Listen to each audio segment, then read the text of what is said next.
Hi. Hi there.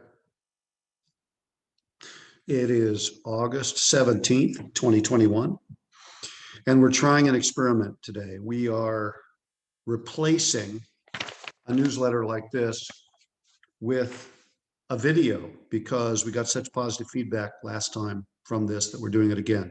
I'm wearing a crown because apparently Americans like it when royalty gives them free advice. So um, there I am. I declare myself royal. I am king of this chair. Therefore, my advice matters. Big times. Afghanistan fell to the Taliban on Sunday. I'm a Marine Corps veteran, Marine Corps infantry. That was a big moment for me. Big moment for many millions across the United States. And so I thought I'd make this video and create a newsletter to get into that a little more. Because what does that mean for the financial markets? What does it mean for the future? I mean, I had two clients call me on Monday morning and tell me to sell everything and go to cash.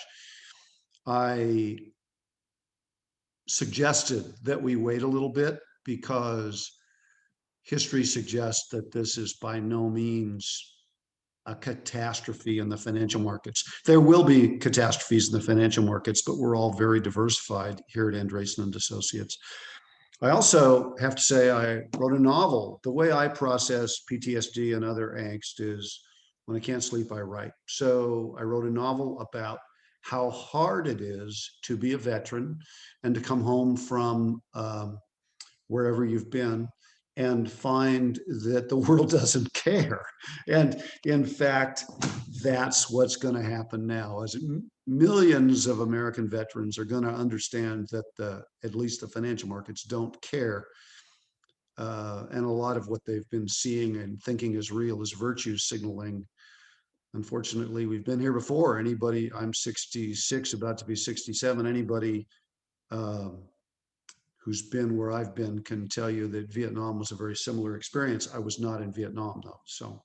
But I've coped with Vietnam vets all my life. And to the Vietnam vets out there, hang in there. Here we go again. You can now play a role in helping the younger generation of veterans get through this process of abandonment.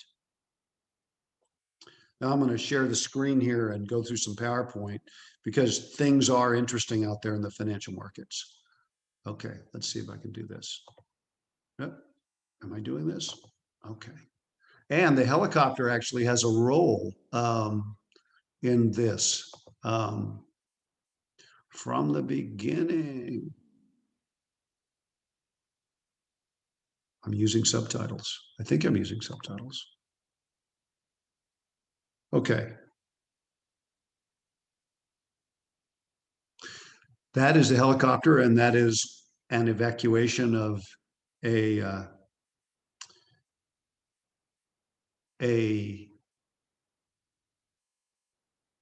I think it was Phnom Penh, it might have been Saigon, and that helicopter has a special role. Keep that in mind as we go forward. Now, if you want this again, if you want this as a hard copy, if you want the paper version of this, we can print it and send it to you. But let's take a look right now at what's going on after the fall of Afghanistan to the Taliban. Afghanistan, big deal. It was clearly a multi-party Republican and Democrat screw up. I mean, we were in a mess. But how is it going to affect the financial markets? And the answer is we don't know. We don't know, but probably not much.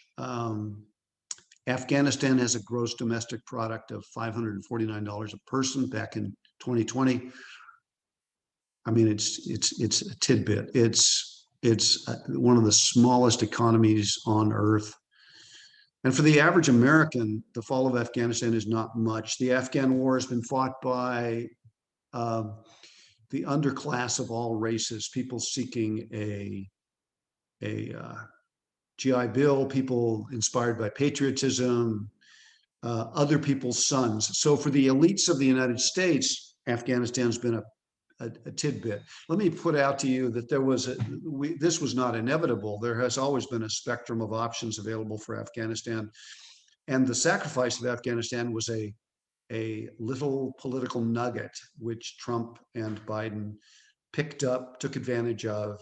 So the sacrifice of hundreds of thousands of people was for a few points of voting. It really didn't cost that much or cost the American military that much. Obviously, the logistical tail was gigantic, but this is a political choice made for political reasons. Bottom line, money talks and BS walks. That's from Richard Pryor back in the 70s. And right now the financial market is expressing their comments about Afghanistan with crickets. They don't care. They don't care at all. That being said, one wonders why it happened at all. Now, the social and political implications are potentially much bigger. If you remember Neville Chamberlain in 1938 with Czechoslovakia, if you remember Nixon pretending that the Paris Peace Accords actually were real. If you think about it, Afghanistan was actually a victory because the Taliban and Al-Qaeda were never able to launch another terrorist attack. So in the strategic, ruthless sense, Vietnam, in its role in the Cold War, and Afghanistan were both really good victories. Bummer if you're not an American, bummer if you're an American ally and you got caught up in this. But realistically, they did the job. I mean, the Cold War resulted in the defeat of communism, and so the fall of Saigon wasn't really a defeat in the strategic long-term sense. Same with Afghanistan, with the Taliban. Now,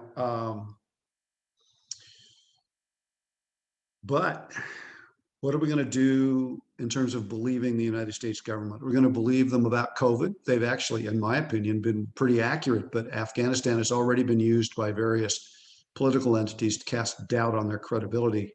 They couldn't manage Afghanistan. What makes them think they can manage a vaccine? How about Taiwan? China is already threatening to invade Taiwan, abandoned by the United States, since the United States, they're saying, is likely to abandon Taiwan. How about women's rights? We got all excited about somebody touching somebody's rear end, and yet we just sacrificed hundreds of thousands of women to involuntary marriages, which is another word for rape, isn't it? How about climate change? The United States is going to lecture the world on climate change. We haven't been able to manage an evacuation from Kabul. So we're already seeing pushback. And those bigger issues may affect the financial markets. The other issue is regime change or regime turmoil. If you remember Jimmy Carter, his being held hostage by Iran didn't work well, and that was tiny. I mean, less than 200 people hostage, right? How about Gerald Ford and the evacuation of Saigon and Phnom Penh, and the surrender of hundreds of thousands of Vietnamese and Cambodians to hardship and execution. Now, the other thing, this might become a positive, because think about it, Vietnam resulted in hundreds of thousands of Vietnamese fleeing to the United States, and our culture was made richer. None of us would have had Vietnamese food were it not for the failure of our efforts in Vietnam in the short run. How about Vietnamese doctors, Vietnamese everything, Vietnamese in technology, Vietnamese in all through our society. So I predict I'm predicting, and predicting is just a wild ass guess, but I'm predicting we're going to see something similar with Afghanistan. We're going to see Afghani restaurants. I've never eaten Afghani food that I can remember, but I suspect I'm going to within the next 5 years. We're going to be much more used to a Muslim Afghan presence in the United States. And in the long run, history tells us that that will enrich us. It might be uncomfortable, but it will enrich us.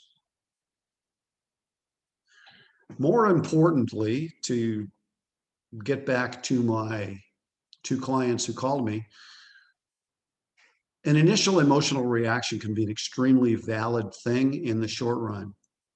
But we have to keep in mind that emotional impacts affect investment outcomes. They just released a study in Finland that divorce screws up people in terms of their capacity to make good choices, especially in regards to their investing. It screws up your capacity to do good investing.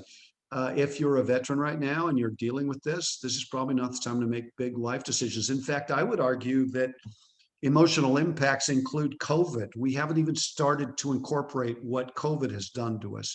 So we have to be extremely cautious and extremely mindful when making big emotional choices right now, whether they be about marriage, divorce. You need what's called a decision-free zone, in my opinion. The decision-free zone means that you take it slow. You slow roll any emotional decision. When a parent dies, or a family member dies, or a spouse dies, you slow roll it. We all know people who got immediately remarried after a spouse died, and we all know what happened. It usually wasn't a happy outcome. We know from watching the world around us that attacking our families, hey, note the picture in the slide, attacking our families, making big geographical moves, all these issues, when they're done after a big emotional impact. Oh, let's sell the house. When there's a big emotional impact, we slow roll it. We create a decision-free zone. Another one is winning the lottery. The statistics on winning the lottery are not, as you know, I'm sure you've heard, not as good as they could be. People actually trash their lives after they win the lottery sometimes. And usually those life trashing moments are early, not later. So let's create a decision-free zone around COVID, which was a bigger issue. And let's create a decision-free zone about Afghanistan. COVID's big. COVID's bigger. COVID is going to kill 650,000 Americans, more than we've lost in any of the wars.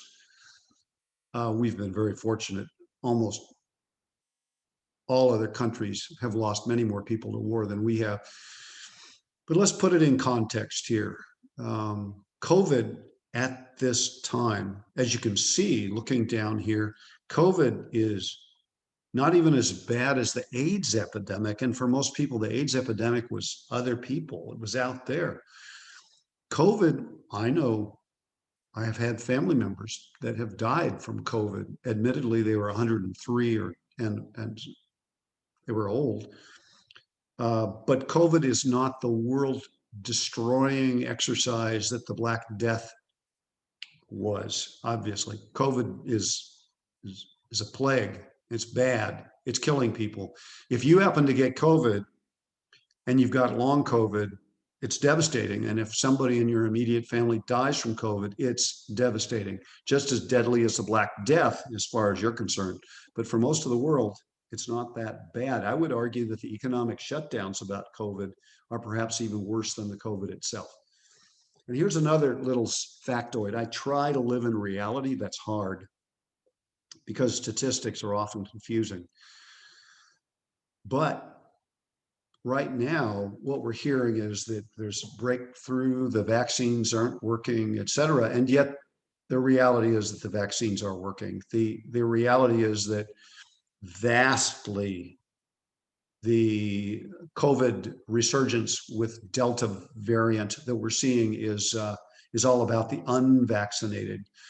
That we do get an occasional case of COVID in the vaccinated is important. Obviously, they just announced we're going to need our third booster shots, but it's not as catastrophic as some media might imply. The fact is the vaccines are apparently at this point, we'll see in the 20, 30-year time horizon, they are a miracle. And when COVID does break through a vaccinated situation, a person, an individual, the probability of hospitalization and death is vastly, vastly lower. The casualty rates might be wrong in this graph, but if they are wrong, it's because people who are vaccinated are getting COVID, but they're so asymptomatic they aren't realizing it. They're just staying home. So one way or the other, the vaccines at this point seem to have been a miracle, astonishing miracle. The stock market is, frankly, unmindful of all this hardship. Look at what we've had. Look at what we've had in the stock market in 2021.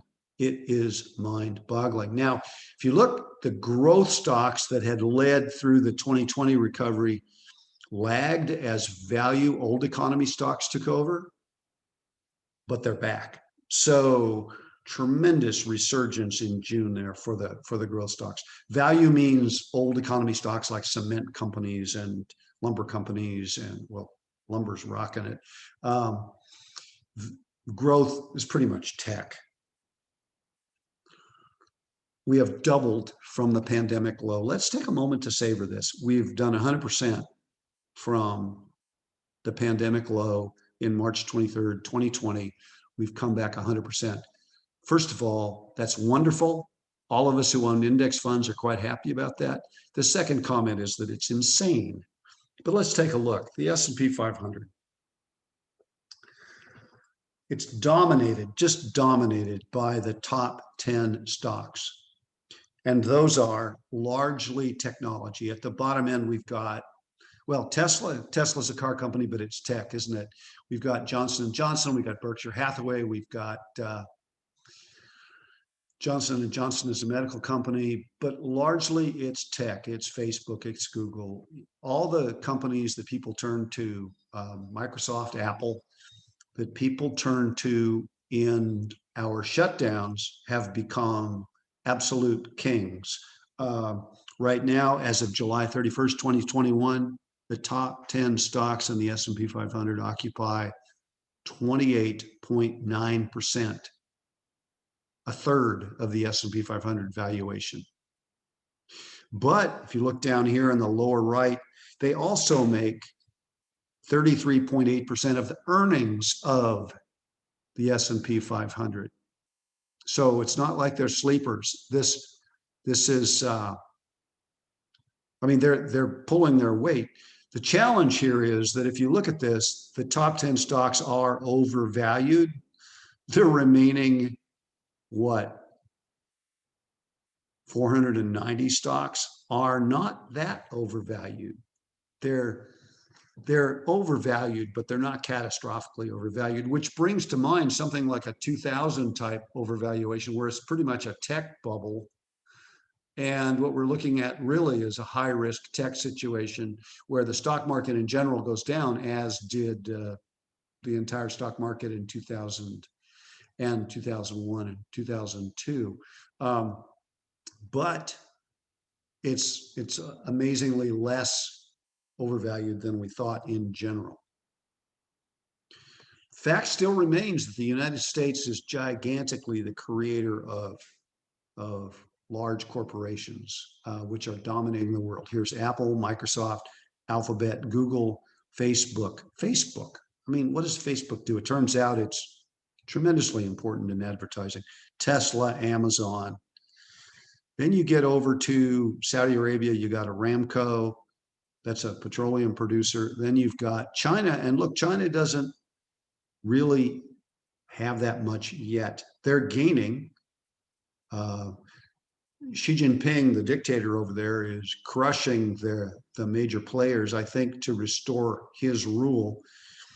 And also perhaps because they are impacting the Chinese society the same way that these large corporations are impacting our society, which is that the large corporations are ruling, smaller corporations and especially individual independent small businesses are being crushed. So it's a divergent economy we're seeing right now, thanks to COVID and thanks to just technological change.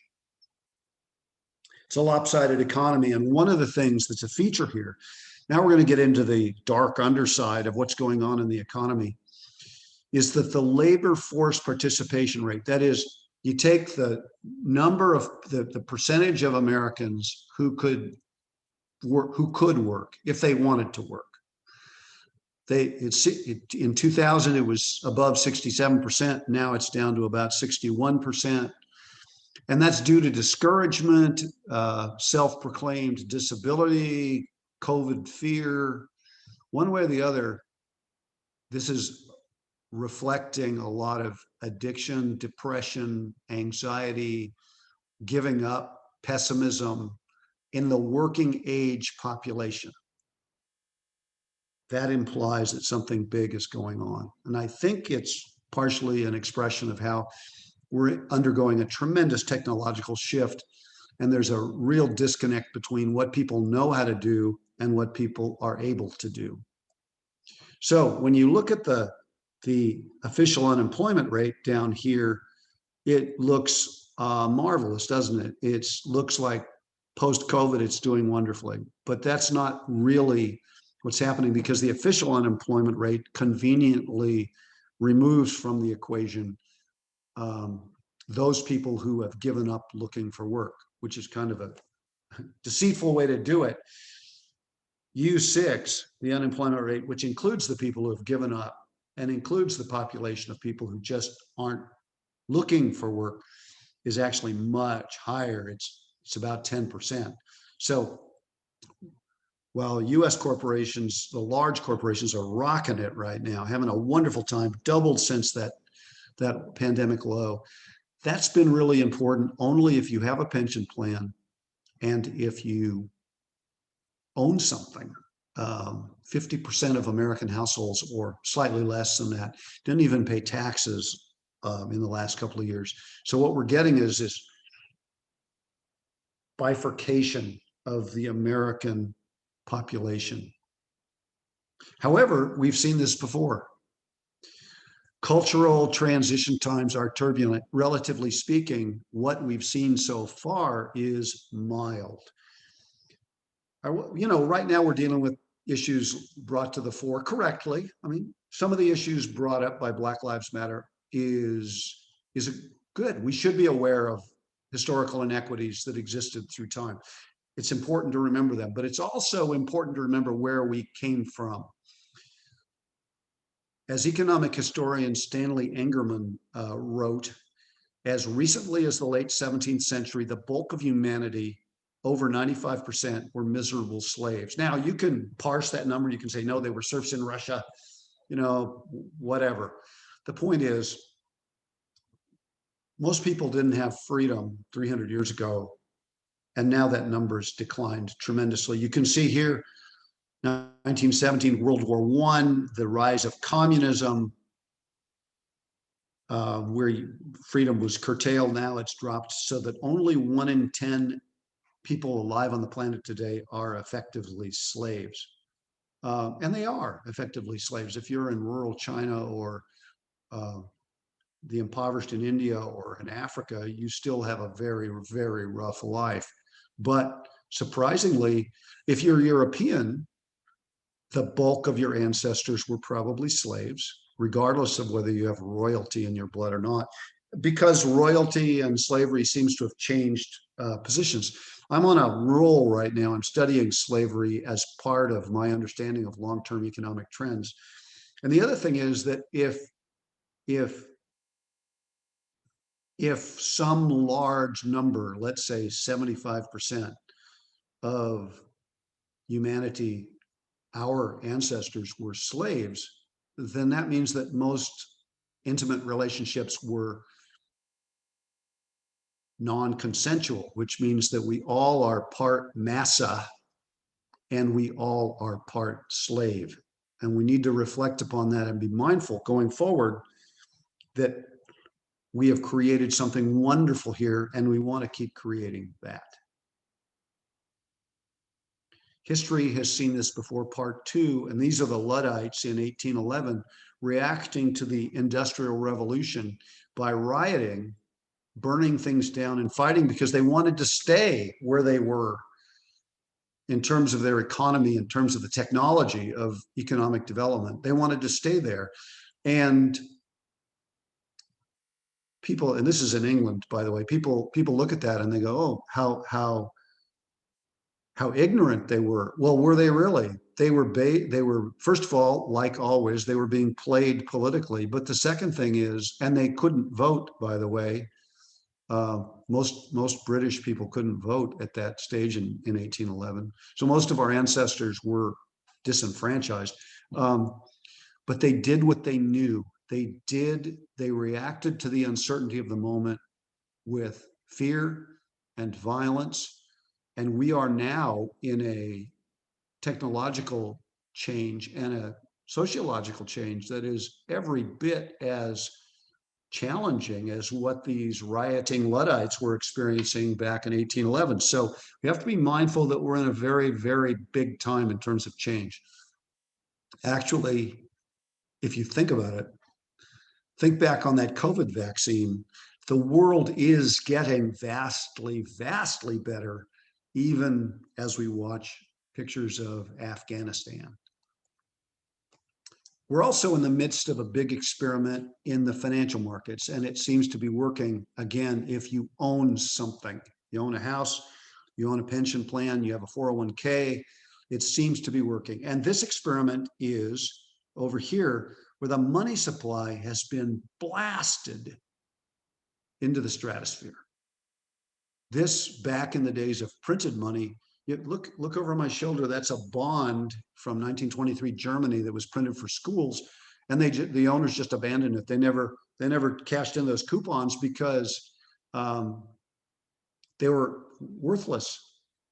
If we had done this kind of expansion of the money supply in the era of printed money, we'd be carrying around wheelbarrows of cash to buy a McDonald's hamburger.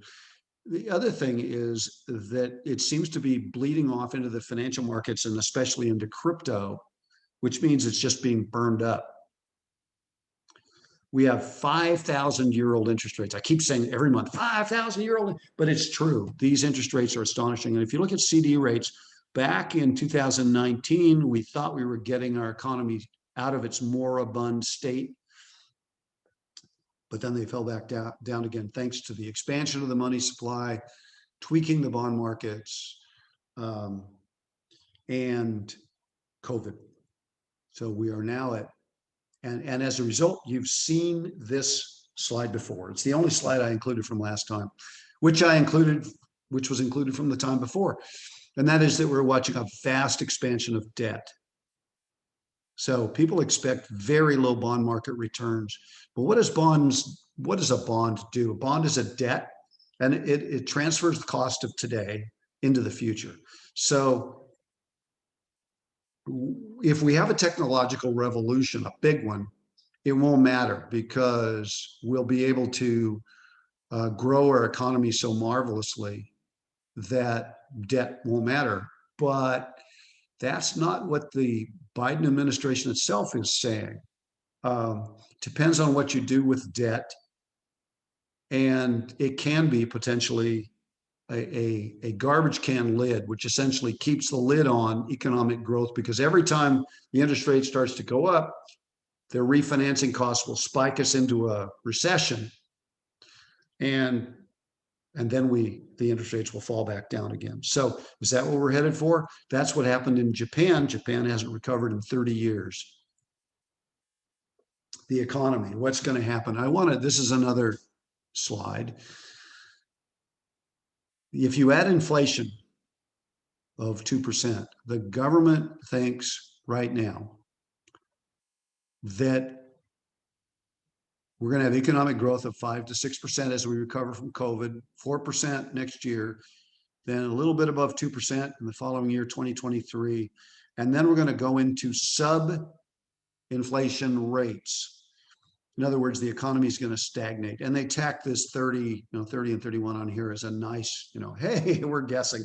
Now, this is the government that thought they could quietly get out of Afghanistan. So there's that credibility issue. It also implies low inflation overall. the rise of Asia, that Asia will keep feeding us cheap stuff and won't blow up. They won't invade Taiwan. It implies continued social unrest because with the economy stalled out, people are going to be unhappy. It implies also, face it, I mean, if you do in Afghanistan like just happened and you give the world an economy like this, it means the regime change is going to be fairly consistent. We'll move to a different party for part of government and then they'll fail and then we'll do it again. So we'll keep cycling through governance. And again, here's how Afghanistan really comes back to bite. After Afghanistan, after the failure of Afghanistan, 20 years turned into a failure. What's the trust quotient for the prediction I'm showing you right now? How much do you trust? What's the percentage of trust out there in the universe? I don't know. And we won't know until it actually happens. Meanwhile, the credit card people, the people who issue credit cards, seem to think that happy days are here again permanently. This, if you go up on the graph, that means that they're tightening credit standards and they're making you jump through more hoops to get credit cards. If you go down on the graph, that means that you are making it easier to get a credit card and thus credit is expanding. And as you can see, credit standards are vastly loosening. So they're actually, the American consumer is adding less debt than they might. So actually the American private sector consumer is being more cautious than either the government or the business sector. So kudos to the American private sector. Now, inflation. I have several clients and every time I talk to them, so what about inflation? Inflation. 1923 Germany, wheelbarrows full of cash. Okay.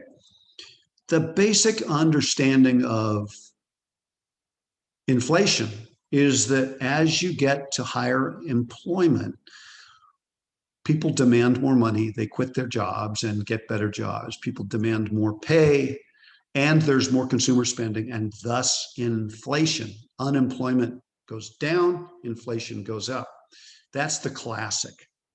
And then as you get unemployment, inflation decreases to the point of deflation. I mean, if you have a depression,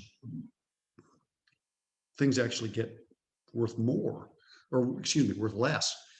You actually get a situation where the home you owned last year is worth less today than it was last year. That's rare. It's happening in places that are depopulating, like Russia, in rural Russia. It's happening very much in rural United States and rural Europe. But overall, this has been the way it works. And that's been the classic model that the Federal Reserve and other central banks have used to determine how far you can push the money supply. Now it's broken down.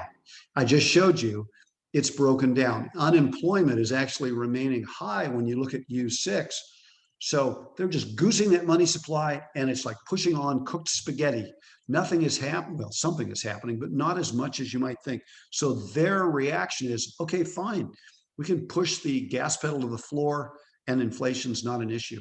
Right now, it's back. I mean, that inflation recovery was inevitable given the deflation we had temporarily in 2000. When COVID hit, we actually had deflation where things were worth less. Consumption dropped like a stone. Now we've got inflation, but a lot of that is limited to the sectors which are involved. For example, they stopped making chips for automobiles. They stopped making cars because they didn't have chips.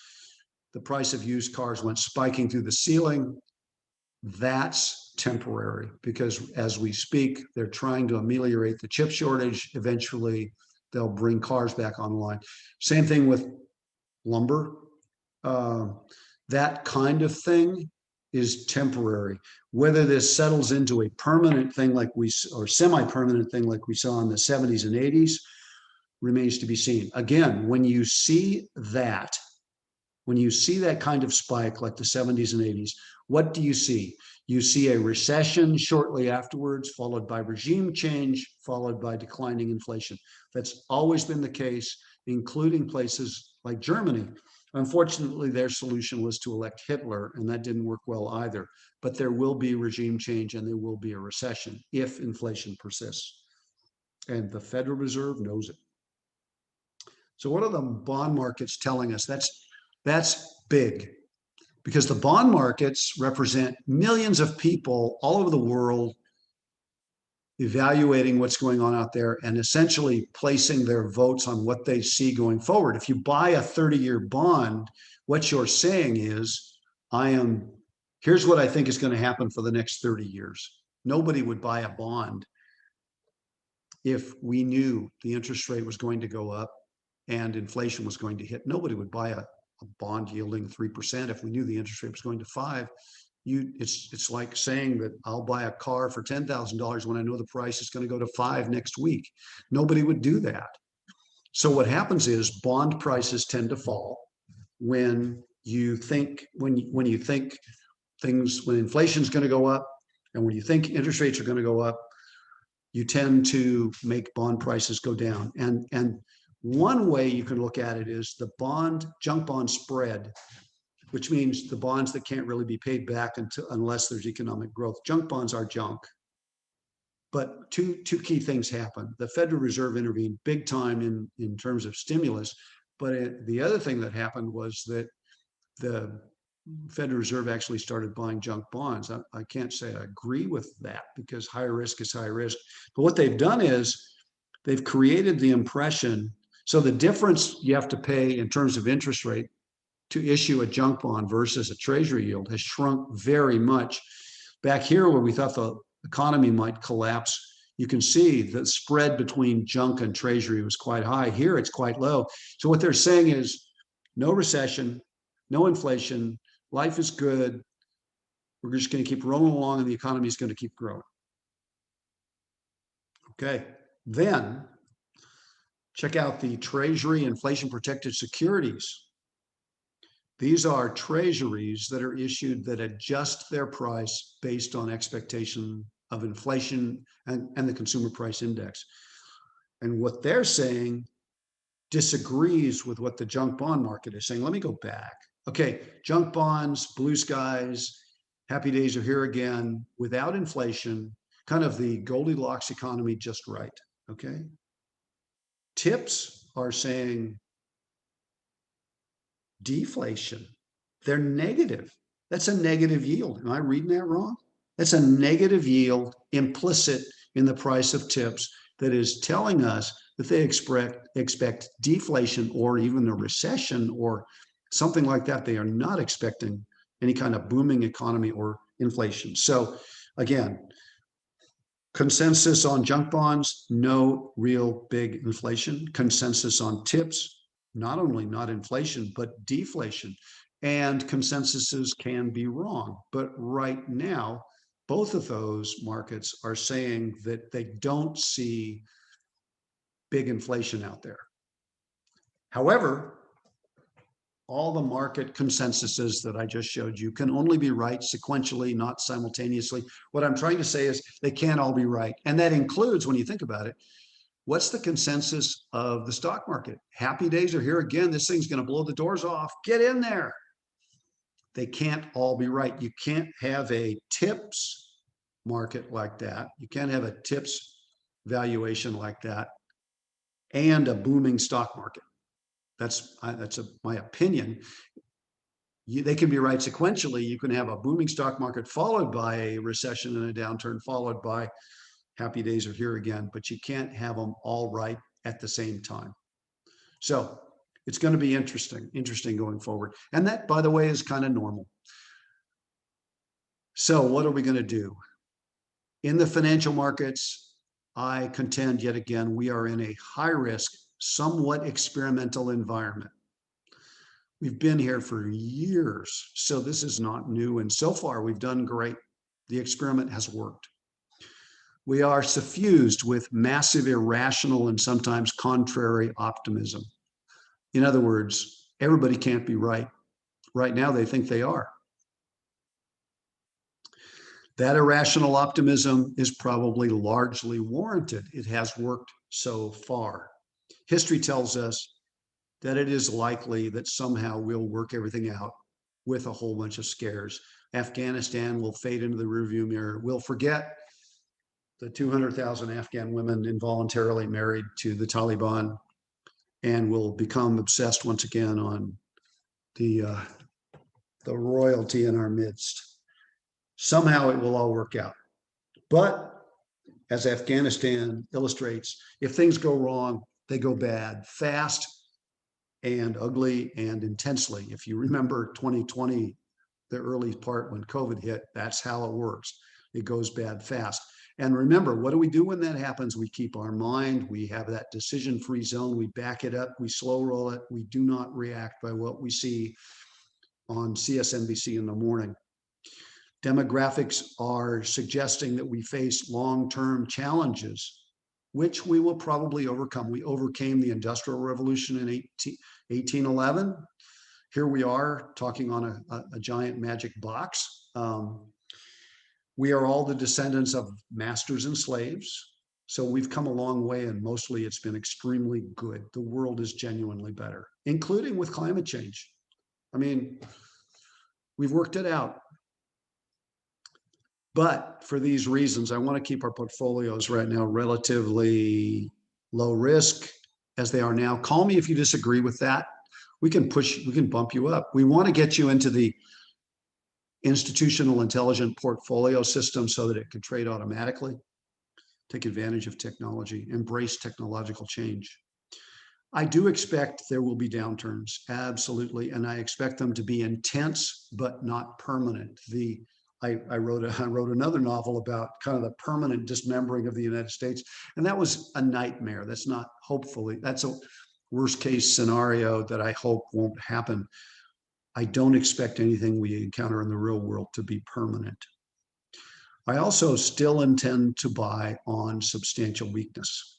So if everything goes to heck, you can watch me buying in your account. If you don't want that to happen, you won't want it to happen. Frankly, the average client reaction is, oh, you buying now? I want you to wait until it sorts out. But that never works. At least it hasn't worked in my 35 years of doing this.